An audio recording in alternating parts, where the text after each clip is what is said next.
managing change in light of the initiatives of the new federal administration.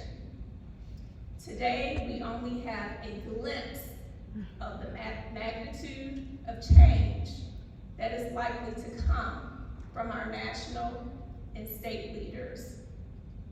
We will seek a superintendent who will manage change by leveraging transparency and timely communication.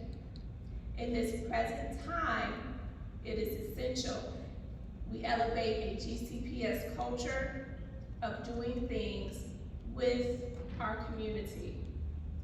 To thrive as one of the most diverse school districts in the country, we will look to our next superintendent to be a strategist, intentionally involving families and community partners in devising innovative solutions that position us for more wins in the years ahead. Dr. Watts, I thank you for your service to GCPS and wish you all the best in your future endeavors. Is there any further discussion?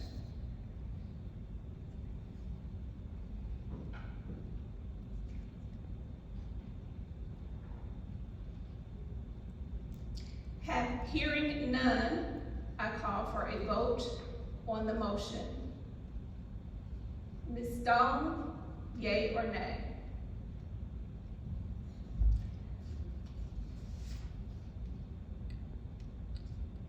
Yay. Mr. Knudsen, yea or nay? Nay. Mr. Gaspard, yea or nay? Nay. Dr. Johnson Morgan, yea or nay? Yay. And I vote yea. We have 3 yeas and 2 nays. Again, we have 3 yeas and 2 nays. The motion has passed.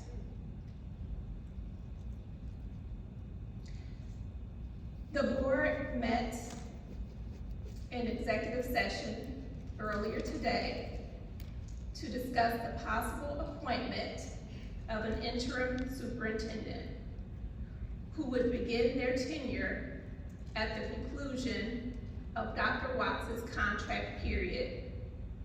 At this time, I would call for a motion with regard to the appointment of an interim superintendent.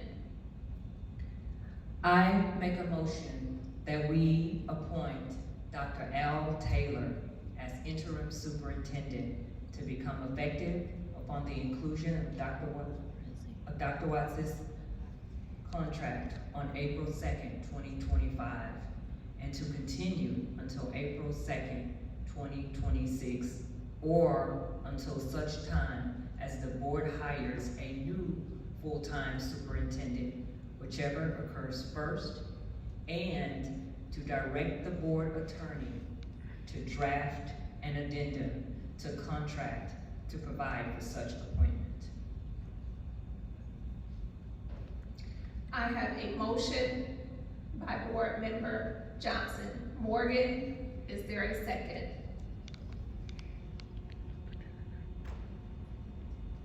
Second.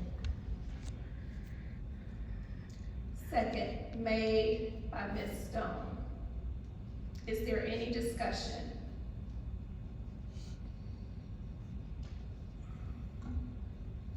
I'd like to mention that I appreciate Chief Taylor, and I have, as a board member of 6 years, worked a lot with Dr. Taylor and have asked him a lot of questions along the way. I find him to be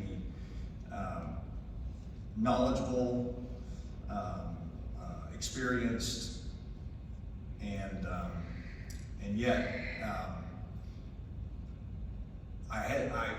don't think that this board has done, we did not have exhaustive discussion in our previous special call meeting. We did not have exhaustive discussion in our current meeting. I'm not going to support Dr. Taylor in this interim role, but it does not reflect on his ability or his experience or his expertise. I just don't believe that with some of the things, the various things we're facing ahead of us, that he's the right choice. And I want to know that it's nothing personal. It's based upon what I really believe that we need in terms of leadership. You saw where in the previous vote, I felt like we had the current leader to help us negotiate these various things. So I just want to make that clear. I do also want to say that one of the things that Dr. Taylor has been instrumental in doing is creating a new improvement plan for our schools that might need a little additional help from the district in terms of achieving excellence. And we put that in place last year. We looked at the schools, and we had, I think it was 64 schools that were in the category of needing some additional support based upon our metrics. It wasn't a percentage. I thought that was a significant change that was made under Dr. Watt's direction and implemented by Dr. Taylor. And what was significant about that is that when we looked at our metrics at the end of this last year, instead of 64 schools that fell into those metrics of needing additional improvement, only 28 fell into those categories. What's significant about that is with the new plan that's put in place is that now we can take those resources that we directed to the 64 schools that needed help, and now we can direct those into the 28. Let that sink in a little bit. I mentioned metrics earlier, I mentioned trends, I mentioned things that we're doing to improve the very metrics that my colleagues are saying aren't being addressed. And yet, they are being addressed. They're in the same meetings I'm in. I don't know why something like that would miss them, that they would be able to see our decision as a district to put those improvement resources into now less than half of the schools that needed them a year ago. And yet we can't wait until the end of this school year and the metrics that come out associated with it to determine if our decisions are moving us in the right direction or not. So, Dr. Taylor, I appreciate you, I appreciate your service. I'm looking forward to working with you, but I will not be supporting this motion.